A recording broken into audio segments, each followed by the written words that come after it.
Class 6ৰ দ্বিতীয় গোট পৰীক্ষাৰ প্ৰথম চেপ্টাৰ পূৰ্ণসংখ্যা। পূৰ্ণসংখ্যাৰ আৰু এটা অংগ 0 শূন্য। শূন্য সংখ্যাটো কি? What is the number 0? অৰ্থাৎ শূন্যটো কি? শূন্যৰ ধাৰণাটো আমি কেনেকৈ দিব পাৰোঁ? এতিয়া ধৰক 1 এটা বস্তু বুজাবৰ কাৰণে আমি 1 ইউজ কৰোঁ, 1 ব্যৱহাৰ কৰিম। দুটা বুজাবৰ কাৰণে দুজন ছাত্ৰ 2 ইউজ কৰিম, 2 ব্যৱহাৰ কৰিম। এটা কলম বুজাবৰ কাৰণে এটা কলম দেখুৱাম, 1 ইউজ কৰিম, 1 ব্যৱহাৰ কৰিম। দুটা বুজাবৰ কাৰণে দুটা কলম ব্যৱহাৰ কৰিম, দুটা দেখুৱাম। তেনেহ'লে শূন্যৰ ধাৰণাটো আমি কেনেকৈ দিব পাৰোঁ? শূন্যটো কি বস্তু? ইয়াৰ পৰিমাণটো কিমান? শূন্যৰ ধাৰণাটো দিবৰ কাৰণে আমি এটা সৰু উদাহৰণ ল'ব পাৰোঁ। সৰু এক্সাম্পল এটা ধৰা হ'ল, এটা শ্ৰেণীত কেইগৰাকীমান ছাত্ৰ ছাত্ৰী আছে? এটা শ্ৰেণীত কেইগৰাকীমান ছাত্ৰ ছাত্ৰী আছে? আমি ছাত্ৰ ছাত্ৰী কেইগৰাকী গণনা কৰি পালোঁ 30 গৰাকী। ইয়াত 30 সংখ্যাটোৱে ছাত্ৰ ছাত্ৰীৰ পৰিমাণ বুজাইছে। 30 গৰাকী ছাত্ৰ ছাত্ৰী আছে।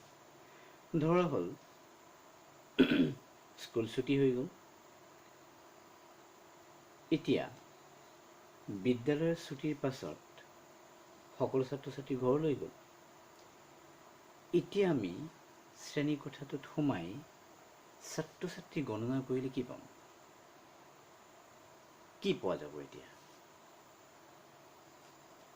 শ্ৰেণীকোঠাটোত এতিয়া কেইগৰাকী ছাত্ৰ ছাত্ৰী আছে? এই পৰিস্থিতিত ছাত্ৰ ছাত্ৰীৰ সংখ্যা বুজাবলৈ আমি 0 শূন্য সংখ্যাটো ব্যৱহাৰ কৰিম। অৰ্থাৎ একো নথকা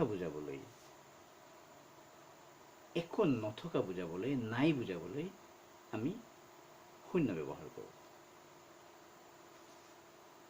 এটা, দুটা, এটা নাই, এতিয়া দুটা, এতিয়া নাই, গুচি গ'ল। 30 গৰাকী ছাত্ৰ ছাত্ৰী আছিল, এতিয়া ছুটি হৈ গ'ল, ঘৰলৈ গুচি গ'ল। এতিয়া শ্ৰেণীকোঠাটোত কি আছে? নাই, ছাত্ৰ ছাত্ৰী নাই। অৰ্থাৎ আমি নাই বুজাবলৈ, নথকা বুজাবলৈ আমি শূন্য ব্যৱহাৰ কৰোঁ। মনত ৰাখিবা, শূন্য সংখ্যাটো স্বাভাৱিক সংখ্যা নহয়। নাই বুজাবলৈ ব্যৱহাৰ কৰা 0 নাম্বাৰটো, শূন্য সংখ্যাটো এটা স্বাভাৱিক সংখ্যা নহয়। থুলমূলভাৱে আজি আমি শূন্যৰ বিষয়ে অলপমান আলোচনা কৰিলোঁ। অহাকালি আমি আকৌ পূৰ্ণ সংখ্যাৰ ওপৰত আলোচনা কৰিম। এতিয়া মোৰ ভিডিঅ'টো ইমানতে শেষ কৰিছোঁ। ধন্যবাদ।